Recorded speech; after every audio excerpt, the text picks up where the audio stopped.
Hello everyone, welcome back to our vlog. ഇപ്പൊ ഞാൻ നിൽക്കുന്നത് സർജാപൂരിലെ ശ്രീകോയിലാണ്. ഇതിനു മുമ്പ് നമ്മൾ ഒരു എപ്പിസോഡ് ചെയ്തായിരുന്നു. നമ്മുടെ അബ്ദുള്ള ചേട്ടൻ എങ്ങനെയാണ് പ്രീമിയം ബെൽജിയം ചോക്ലേറ്റ് ഉണ്ടാക്കി തരുന്നത് എന്നുള്ള എപ്പിസോഡായിരുന്നു. എന്നാൽ ഇത്ര വണ്ടർഫുൾ ആൻഡ് ബ്യൂട്ടിഫുൾ ആയിട്ടുള്ള ഇങ്ങനത്തെ ചോക്ലേറ്റ്സും പിന്നെ ഗിഫ്റ്റ് ഹാമ്പേഴ്സും എങ്ങനെയാണ് അവർ പാക്കിംഗ് ചെയ്യുന്നത് എന്നാണ് ഇന്നത്തെ വീഡിയോ. അപ്പൊ നമുക്ക് വീഡിയോയിലേക്ക് കിടക്കാം. ഏതൊരു സംരംഭത്തിന് പിന്നിലും ഒരു ടീം വർക്ക് ഉണ്ടാവും അല്ലെ? നമ്മളെല്ലാവരും എല്ലാത്തിലും മിടുക്കന്മാരല്ല. ചോക്ലേറ്റ് ഉണ്ടാക്കുന്നതിൽ അബ്ദുള്ള ചേട്ടനാണ് മിടുക്കനെങ്കിൽ ഇതിനെല്ലാം നല്ല ഭംഗിയിൽ പ്രസന്റ് ചെയ്യാനും അതിന്റെ ഗിഫ്റ്റ് ഹാമ്പർ ഒക്കെ നല്ല ബ്യൂട്ടിഫുൾ ആയിട്ട് ഡിസൈൻ ചെയ്യാനും നമ്മുടെ നിസാം ചേട്ടനാണ് അതിന് പിന്നിൽ. സ്പീക്കോയിൽ ആദ്യം കയറുമ്പോൾ പ്രായഭേദമന്യേ നമ്മളെ ആകർഷിക്കുന്ന ഒന്നാണ് ഈ സ്റ്റാൻഡ്. വിവിധ തരം നിറത്തിലും ഡിസൈനിലും നല്ല ചെറിയ ഹാർട്ടിൻ്റെ ഷേപ്പിൽ പൊതിഞ്ഞിരിക്കുന്ന ഈ ചോക്ലേറ്റ്സ് എപ്പോഴും അട്രാക്ഷനാണ് കേട്ടോ. എന്നാൽ നമുക്ക് ആദ്യം ഇതെങ്ങനെയാണ് പൊതിഞ്ഞത് തന്നെ നോക്കിയാലോ. നമ്മളിങ്ങനെ പേപ്പർ ഇങ്ങനെ പിടിച്ചിട്ട് ഇങ്ങനെ സിമ്പിൾ പരിപാടികളുണ്ട്. ഇങ്ങനെ വെക്കുക, ഇങ്ങനെ വെക്കുക.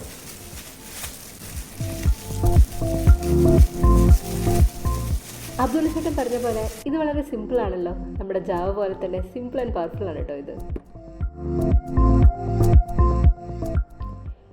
ഇനി നമ്മുടെ ഗിഫ്റ്റ് ഹാമ്പേഴ്സ് എങ്ങനെയാണ് ഉണ്ടാക്കുന്നത് നമുക്ക് നോക്കാം. ഓക്കെ, ആദ്യം തന്നെ ഒരു സ്ട്രക്ചർ ഉണ്ട്, ആ ഒരു സർക്കിൾ ഷേപ്പിൽ തെർമോകോൾ പോലെ കുറച്ച് കട്ടിയുള്ള ഒരു സംഭവത്തിൽ ഗിൽറ്റിൻ്റെ പേപ്പർ വെച്ച് കവർ ചെയ്തിരിക്കുകയാണ്.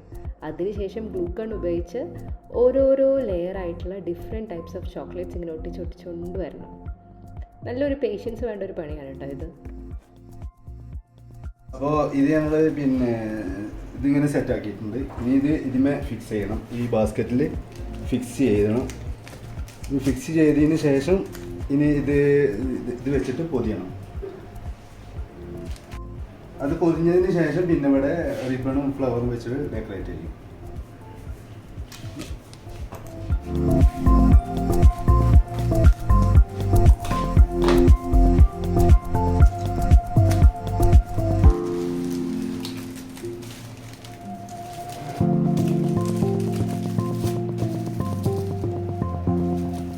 തൻ്റെ ജോലി വളരെ സിമ്പിളായിട്ടാണ് നിസാം ചേട്ടൻ പറഞ്ഞു വെച്ചത്. എന്തായാലും പറഞ്ഞപ്പോൾ അത് സിമ്പിളാണെങ്കിലും കാര്യത്തോടടിക്കുമ്പോൾ നമുക്ക് മനസ്സിലാവും അത് എത്ര ബുദ്ധിമുട്ടാണെന്ന്. എല്ലാ ഗിഫ്റ്റ് ഹാമ്പേഴ്സും ഒരേപോലെ പെർഫെക്റ്റ് ആയിട്ട് വേണം ചെയ്യാൻ. അതിന് ക്ഷമ വേണം, നല്ല സൂക്ഷ്മത വേണം, ഇതിനപ്പുറം നല്ലൊരു കലാബോധം കൂടി വേണം. അപ്പോഴല്ലേ ഡിസൈൻസൊക്കെ നല്ല വെറൈറ്റി ആയിട്ട് വരണം. ഈ വീഡിയോയുടെ അവസാനം ഇവർ ചെയ്ത എല്ലാ വിവിധ തരത്തിലുള്ള ഡിസൈൻസും നമ്മൾ കാണിക്കുന്നുണ്ട്. അപ്പം നിങ്ങൾക്ക് മനസ്സിലാവും ഈ ചേട്ടൻ്റെ കലാബോധം എത്രയാണെന്നുള്ളത്. പിന്നെ ആ ബോക്സുകളൊക്കെ ശ്രദ്ധിച്ചാൽ കാണാം, ഡിഫറെൻറ്റ് കളറിലും ഡിഫറെൻറ്റ് ഡിസൈൻസിലുമുള്ള ഡിഫറെൻറ്റ് പേപ്പേഴ്സ് വെച്ച് അതിമനോഹരമായിട്ടാണ് കവർ ചെയ്തിരിക്കുന്നത്. അതും എല്ലാം നല്ല പെർഫെക്റ്റ് ആയിട്ട്.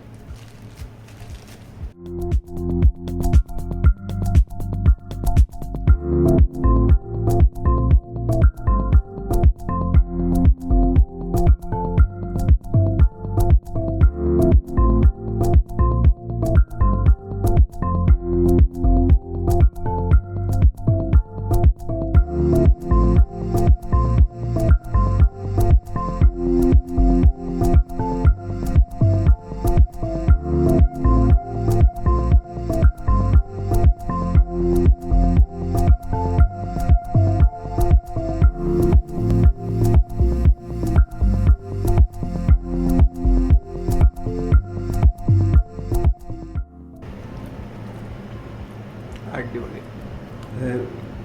ഇതിനനുസരിച്ചുള്ള അതേ കളറാണ് ഡെക്കറേറ്റ് ചെയ്തിട്ടുള്ളത്. ബാസ്ക്കറ്റിനനുസരിച്ച്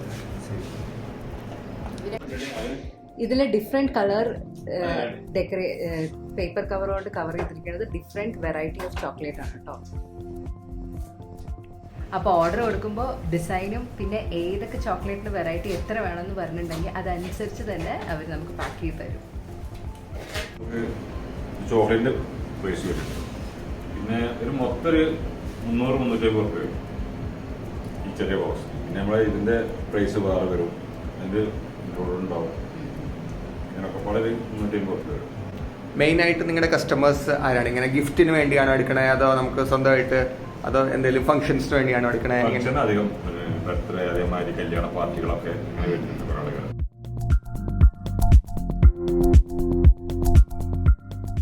ബെൽജിയം മാത്രമല്ല ഫ്രാൻസ് ഐറ്റംസ് ഉണ്ട് കേട്ടോ അവിടെ.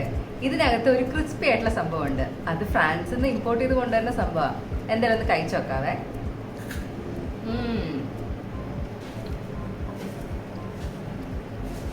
അത് ഫ്രാൻസിൽ നിന്ന് നമ്മൾ ഇങ്ങനെ ഡിസ്ട്രിബ്യൂട്ടർമാരിൽ നിന്ന് മേടിക്കലാണ് അവിടെ. ഇവിടെ ബാംഗ്ലൂരിൻ്റെ ഒരുപാട് ഡിസ്ട്രിബ്യൂട്ടർമാരുണ്ട്. അവർ ഇവിടെ എത്തിച്ചു നമുക്ക്. അവർ ഡയറക്റ്റ് കൊണ്ടുവരുമ്പോൾ ഒരുപാട് എക്സ്പെൻസ് വരുന്നുണ്ട്. അപ്പോൾ അത് ഇങ്ങനെ അവർ ചെയ്തു തരുന്നതാണ്. നല്ല മൂവിങ്ങിൻ്റെ സാധനമാണ്. കസ്റ്റമർ നല്ല കൊണ്ടുപോകുന്ന സാധനമാണ്. എന്താ ഇതിന്റെ ശരിക്കത്തെ പേര്? ഇതിന്റെ ഫ്രാൻസി ബിസ്ക്കറ്റ്. ഫ്രാൻസ് ബിസ്ക്കറ്റ് സംഭവം പക്ഷെ കൊള്ളാട്ടോ, അടിപൊളിയാണ്, നല്ല സൂപ്പർ. മധുരമേറിയ കഥകളും ഒത്തിരി മനോഹരമായ കാഴ്ചകളും കണ്ട് ഞങ്ങൾക്കങ്ങനെ ഇറങ്ങാൻ സമയമായി. ഞങ്ങളുടെ ചോക്ലേറ്റൊക്കെ സെലക്ട് ചെയ്തു. അബ്ദുള്ള ചേട്ടൻ അത് മനോഹരമായിട്ട് അറേഞ്ച് ചെയ്യുകയാണ്. പിന്നെ നിസാം ചേട്ടൻ അത് നല്ല ഭംഗിയിൽ ഡെക്കറേറ്റ് ചെയ്തു. അപ്പോൾ ഈ വ്ളോഗ് നിങ്ങൾക്ക് എല്ലാവർക്കും ഇഷ്ടമായെന്ന് കരുതുന്നു. ഇഷ്ടമാണെങ്കിൽ press the like button and do not forget to subscribe. Thank U.